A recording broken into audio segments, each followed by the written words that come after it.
नमस्कार।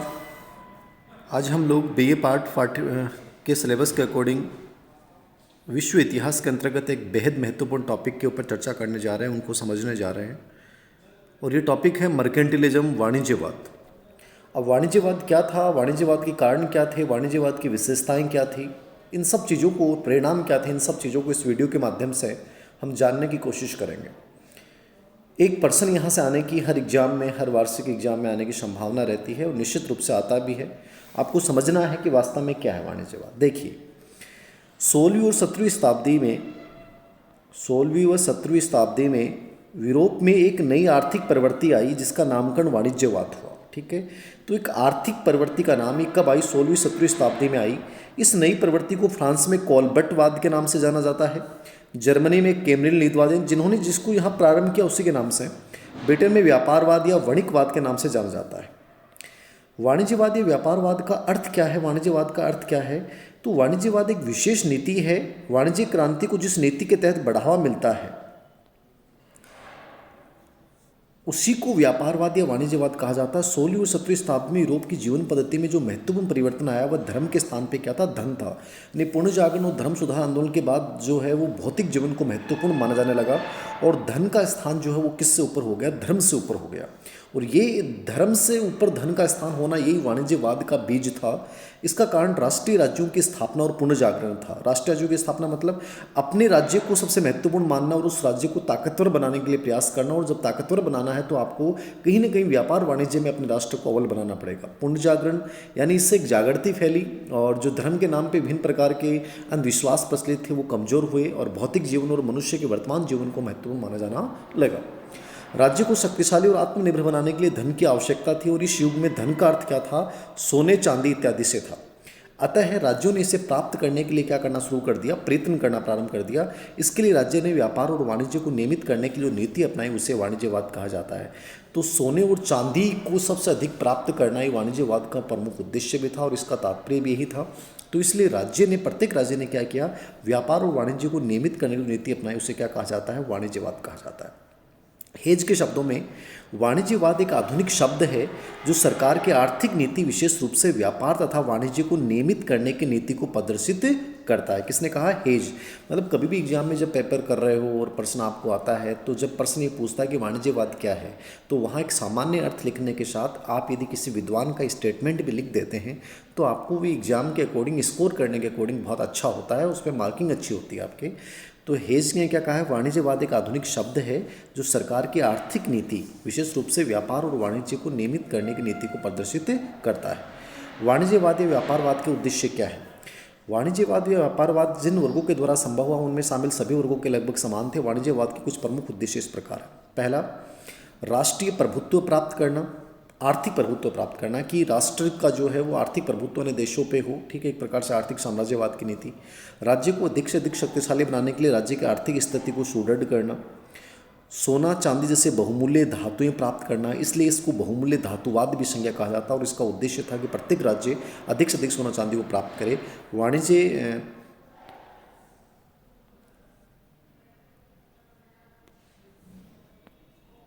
वाणिज्यवादियों ने प्रसिद्ध नारा दिया था कि अधिक सोना प्राप्त करो और शक्तिशाली बनो। ठीक है ना। तो कई बार प्रश्न पूछ लेता है छोटे एग्जामों में, कंपटीशन एग्जाम में, कि ये किस क्रांति का नारा था या किस से संबंधित नारा है कि अधिक से अधिक सोना प्राप्त करो और अधिक शक्तिशाली बनो। यानी सोना और चांदी को वाणिज्यवाद का क्या माना गया? आधार माना गया। और आज भी देख सकते हैं आप कि वर्तमान में सबसे महंगी यदि कोई धातु है तो सोना है, चांदी है। और ये किसी भी देश की आर्थिक स्थिति का, व्यापार का, वाणिज्य का आधार स्तंभ बन चुका है साहब, सोना। ठीक है, तो कहीं ना कहीं वाणिज्यवाद का जो विचार था वो आज भी प्रासंगिक है। फ्रांसिस बेकन ने इसे शक्तिशाली राज्य बनाने की नीति बताया था। विलियम कनिंघम ने वाणिज्यवाद को राजनीतिक उद्देश्य की प्राप्ति के लिए आर्थिक शक्ति का साधन बताया। ठीक है, वाणिज्यवाद का एक उद्देश्य समाज और राज्य का आर्थिक एकीकरण भी था। आर्थिक एकीकरण का मतलब समझते हैं कि सभी राज्य में एक ही मुद्रा का प्रचलन होना। ठीक है, पूरे राज्य में जो आर्थिक नीतियों का केंद्रीकरण है वो एक सत्ता में, एक हाथ में होना। वाणिज्यवादी व्यापारवाद के अन्य उद्देश्य देखिए। वाणिज्यवादी व्यापारवाद जिन वर्गों के द्वारा संभव उनमें शामिल सभी वर्गों के लगभग समान थे। तो ये राष्ट्र नीति तो बात कर ली हमने। आर्थिक स्थिति फ्रांसिस बेकन ने शक्तिशाली बनाने की नीति बनाया। William Cunningham. वाणिज्यवाद की विशेषताएं, तो उद्देश्य 5 हो गए ऊपर। वाणिज्यवाद की विशेषताएं क्या देखिए। प्रमुख विशेषताओं में पहली विशेषता है उद्योगों का राष्ट्रीय नियमन। उद्योगों का राष्ट्रीय नियमन क्या होता है समझो उसको। जब विभिन्न देशों की सरकार अपने देश के उद्योग धंधों और व्यापार के संगठन, वर्दी, संचालन और व्यवस्थाओं पर ध्यान देने लगी, क्योंकि उद्योग व्यापार जहां राष्ट्र की संपन्नता और आर्थिक शक्ति का आधार था, वहीं अंतर्राष्ट्रीय व्यापार समृद्धि और प्रतिष्ठा का विषय भी था। राष्ट्रीय गौरव की अभिवृद्धि और व्यापारिक लाभ के लिए अन्य संघर्षों में आर्थिक संपन्नता ही आधार होती है। तो राष्ट्रों ने अपने उद्योगों के ऊपर नियंत्रण स्थापित कर दिया, ठीक है। उन उद्योगों को अधिक से अधिक कैसे लाभ का विषय बनाया जाए, इसके ऊपर कार्य करना शुरू कर दिया। तो पहला कार्य विशेषता ये थी। सोने चांदी का महत्व। वाणिज्यवादियों ने सोने चांदी के संग्रह को सबसे अधिक महत्व दिया था। उनका विचार था कि राष्ट्र को शक्तिशाली बनाने के लिए जो सबसे महत्वपूर्ण चीज़ है, बहुमूल्य धातु है, वो कौन है? सोना और चांदी। इसलिए सबसे अधिक इसके ऊपर नियंत्रण स्थापित करो, इसको अधिक से अधिक प्राप्त करो। तीसरा है व्यापार संतुलन। व्यापार संतुलन में सोना और चांदी को माध्यम बनाया गया था। अपने देश में सोने और चांदी की मात्रा को बढ़ाने के लिए निर्यात अधिक और आयात कम करने की नीति अपनाई गई। इस प्रकार व्यापार का संतुलन अपने देश के पक्ष में करने का प्रयत्न किया जाने लगा। यानी कि अधिक से निर्यात का मतलब क्या है? अधिक से अधिक अपने से उस देशी सामान है उसको बाहर भेजना, और बाहर से जो है वो कम से कम सामान मंगवाना। ये व्यापार संतुलन के ऊपर कार्य किया जाने लगा। जहाज़ों का अधिक उपयोग। वाणिज्यवादी लेखकों का यह मत था कि जिस व्यापार में जहाज़ों का उपयोग ज़्यादा होता है, उससे व्यापार को अधिक प्रोत्साहित करना चाहिए, क्योंकि इससे वस्तुओं को जहाजी भाड़ा और बीमा की आय कहीं ज़्यादा होती है। अपने जहाज़ों से माल भेजने पर निर्यात की कीमत और ज़्यादा हो जाती है।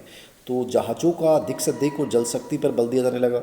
उपनिवेशों की आवश्यकता। भाई उपनिवेश की आवश्यकता क्यों पड़ेगी? भाई उपनिवेश नहीं होंगे तो अपने तैयार माल को बेचोगे कहाँ से? कच्चा माल कहाँ से प्राप्त करोगे? तो प्रत्येक राष्ट्र ने सोचना शुरू कर दिया कि हमें अधिक से अधिक उपनिवेश हमारे हाथ में होने चाहिए, जिससे अपने मूल देश में उत्पन्न होने वाली वस्तु को बेचा जा सके और उपनिवेश से सस्ता व कच्चा माल कम मूल्य पर प्राप्त किया जा सके, जो इंग्लैंड ने किया था। जनसंख्या वृद्धि आवश्यक। इन लेखकों का मत था कि जनसंख्या भी वृद्धि भी आवश्यक है। जनसंख्या वृद्धि से ही अधिक सैनिक और श्रमिक मिल सकेंगे। सस्ते श्रम से उत्पादन की लागत कम रहेगी, उत्पादन ज़्यादा। श्रमिकों की शिक्षा और बेरोजगारी को दूर करना भी लेखक आवश्यक समझते थे। जनसंख्या वृद्धि भी एक जरूरी था ताकि तैयार माल को अधिक से अधिक बेच सकें, अधिक से अधिक कार्मिक मिल सकें, श्रमिक मिल सकें। धार्मिक स्वतंत्रता का समर्थन। वाणिज्यवादी लेखकों का मत था कि प्रत्येक व्यक्ति को धार्मिक स्वतंत्रता होनी चाहिए। इससे विदेशी व्यापारी, श्रमिक और बुद्धिजीवी देश को समृद्ध बनाने में अधिक योगदान दे सकते हैं, क्योंकि धार्मिक स्वतंत्रता नहीं होगी तो वाणिज्यवाद वहाँ पनप ही नहीं सकता, ठीक है। उपनिवेशों का आर्थिक शोषण। पुर्तगाल, स्पेन, हॉलैंड, फ्रांस और इंग्लैंड ने अपने अपने उपनिवेशों में व्यापार का एकाधिकार स्थापित करने के लिए अनेक कानून बनाए, परंतु उपनिवेशों की जनता के हितों का ध्यान नहीं रखा गया। उन पर अत्याचार किए जाने लगे और शोषण किया गया। निश्चित रूप से वाणिज्यवाद एक ऐसी उद्देश्य यही था कि मैं अपने राष्ट्र को बेस्ट बनाऊं। अब अपने राष्ट्र को बेहतर बनाने के लिए आप क्या करोगे? अपने जो अधीन उपनिवेश हैं उनके कल्याण की सोचोगे? कदापि नहीं। भाई इंग्लैंड ने क्या किया? भारत एक सोने की चिड़िया था, लेकिन इंग्लैंड वालों ने क्या किया? भारत से अधिक सोने का बहिर्गमन किया, सोने का धन का निष्कासन किया और भारत को एक गरीब और दुर्बल राष्ट्र बनाने में बड़ा योगदान दिया। इसी प्रकार हर राष्ट्र की नीति थी कि जो उसके अधीन उपनिवेश हैं उसको अधिक से अधिक शोषित किया जाए, उनको एकदम से कमज़ोर बनाया जाए। तो कहीं ना कहीं वाणिज्यवाद ने उन राष्ट्रों के साथ बहुत बुरा किया, उपनिवेश राष्ट्रों के साथ बहुत इसका नकारात्मक प्रभाव देखने को हमें मिलता है। राजनीतिक परिवर्तन हम देखते हैं, इसके परिणाम में क्या कारण क्या थे इसके।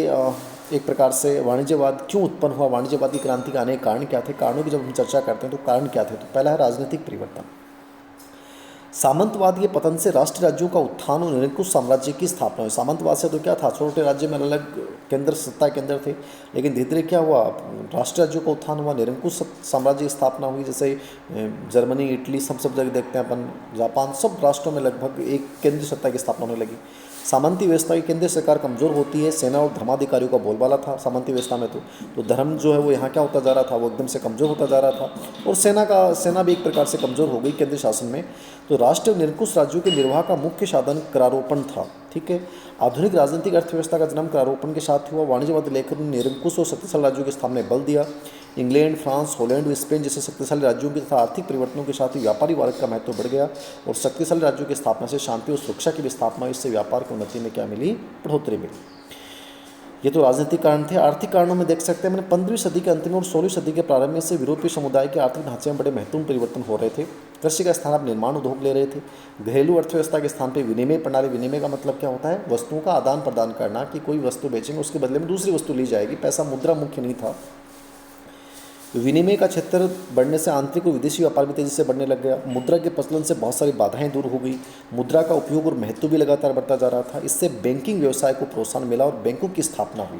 तो आर्थिक जो परिवर्तन हो रहे हैं वो बैंकिंग मुद्रा की स्थापना, बैंकिंग प्रणाली, वाणिज्य, व्यापार, ठीक है, ये भी एक प्रकार से क्या कर रहे थे, वाणिज्यवाद को प्रोत्साहित कर रहे थे। धार्मिक और सांस्कृतिकरण, पुनर्जागरण के फलस्वरूप हुए बौद्धिक जागरण, विज्ञान और तकनीक क्षेत्र में आविष्कारों ने जीवन के प्रति दृष्टिकोण में परिवर्तन हुआ। मैंने पहले भी कहा कि जैसे पुनर्जागरण से पहले क्या था कि पारलौकिक जीवन महत्वपूर्ण है, ठीक है, आप जो है वो स्वर्ग नरक की बातें करते थे, ठीक है ना, धर्म के नाम के ऊपर बेवकूफ़ बनाया जाता था, वैज्ञानिक सोच को प्रोत्साहित नहीं किया गया। लेकिन जैसे पुनर्जागरण हुआ, धर्म सुधार आंदोलन हुआ, तो उससे धर्म की जो है वो जकड़ता कमज़ोर हुई और जीवन के प्रति दृष्टिकोण बदला। यानी पारलौकिक जीवन के स्थान पर आप भौतिक सुख समृद्धि की इच्छा को बल मिला, भौतिक सुखों के लिए धन संग्रह की आवश्यकता को देखते हुए वाणिज्यिक प्रवृत्ति को क्या मिला, प्रोत्साहन मिला। तो ये भी एक कारण था। वाणिज्यवाद के परिणाम या प्रभाव क्या हुए, तो वाणिज्यवाद ने क्या बदला, किसको इसको किस जो प्रभाव पड़ा, तो देखिए व्यापार और उद्योगपतियों को बहुत लाभ हुआ। यानी एक नया वर्ग उभरा जिसको पहले पुनर्जागरण से पहले दबाया गया था, ठीक प्रकार शोषण हुआ था। तो अब वो व्यापारी और वाणिज्यवाद जब उनके पास पैसा आया तो एक नया शक्तिशाली वर्ग के रूप में उभरा। राज्यों की शक्ति और समृद्धि में बढ़ोतरी हुई, यानी राज्यों ने दूसरे उपनिवेशों को कमज़ोर करना शुरू कर दिया और राष्ट्र के राज्यों की शक्ति को बढ़ाना शुरू किया। आम आदमी के लाभ में, यानी आम आदमी की तो स्थिति ये हो कि वाणिज्यवाद में तो कौन रहा है, व्यापारी पूंजीवादी अपना रहा है, आम आदमी के साथ तो क्या हो रहा है, वो तो कमज़ोरी होगा, ठीक है, उसका शोषण ही हो रहा है बेचारा, वो तो एक प्रकार से सामंतवादी व्यवस्था से ज़्यादा बुरी स्थिति होगी। व्यापार के स्वरूप और तरीकों में बदलाव आया, यानी कि व्यापार अब अंतर्राज्यीय, अंतर्राष्ट्रीय, ठीक है, अलग प्रकार से होने लगा, मशीनों से उत्पादन होने लगा, ये सब व्यापार के स्वरूप में बदलाव आया। अंतर्राष्ट्रीय व्यापार में वृद्धि हुई, जो अब तक केवल एक सीमित क्षेत्र में सीमित था वो अब बड़े राष्ट्रों की सीमा को पार कर गया। औद्योगिक क्रांति का मार्ग प्रशस्त हुआ, मुद्रा का प्रयोग बढ़ा, इससे मुद्रा का नियमन और व्यवस्थीकरण जो है वो भी हुआ।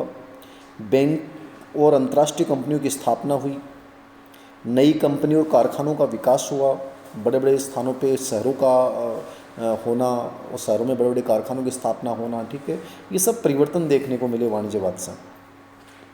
उपनिवेशों की स्थापना का औचित्य मतलब क्या हुआ कि उपनिवेशों की स्थापना का फ़ायदा क्या हुआ कि तैयार माल को बेच सकते हैं और वहाँ से कच्चे माल को प्राप्त कर सकते हैं, तो बड़ा फ़ायदा हुआ। व्यापारिक प्रतियोगिता का युग आरंभ हुआ, इंग्लैंड, पोलैंड, हॉलैंड सब में एक व्यापारिक प्रतिस्पर्धा हो गई कि जो सबसे अधिक व्यापार अब केंद्र स्थापित करेगा। इस प्रकार हर राष्ट्र में अलग व्यापारिक कंपनियों का उदय हुआ, ठीक है। तो भारत में से इंग्लैंड अंग्रेज है, फ्रांस है, डच वासी हैं, डेनमार्क है, ठीक है, पोलैंड है, ये सब देशों ने अपना व्यापारिक केंद्रों की स्थापना की।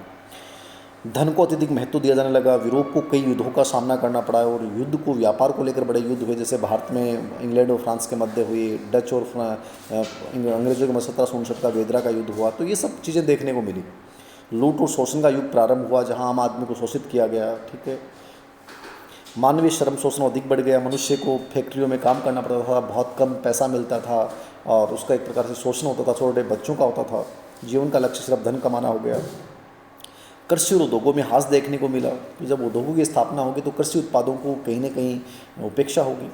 तो व्यापारवाद सिर्फ व्यापार को अधिक महत्व देता है। राजकोष को अधिक से अधिक भरने के लिए जनता पे करों का बोझ बढ़ाया गया, इससे उनके जीवन स्तर में कमी आई और विद्रोह क्रांतियों का उदय हुआ। तो ये एक प्रकार से वाणिज्यवाद था। सिंपल और शॉर्ट आपको ये समझना है, वाणिज्यवाद एक आर्थिक क्रांति थी जो 16वीं-17वीं शताब्दी में आती है। इंग्लैंड में इसको वणिकवाद कहा गया, जर्मनी में इसको केमलिज्म कहा गया, फ्रांस में कोलबर्टवाद कहा गया, ये सब इसके उपनाम दिए गए, ठीक है।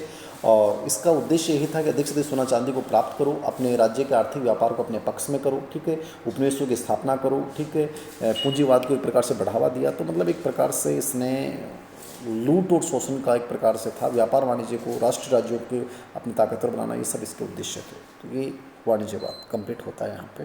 धन्यवाद।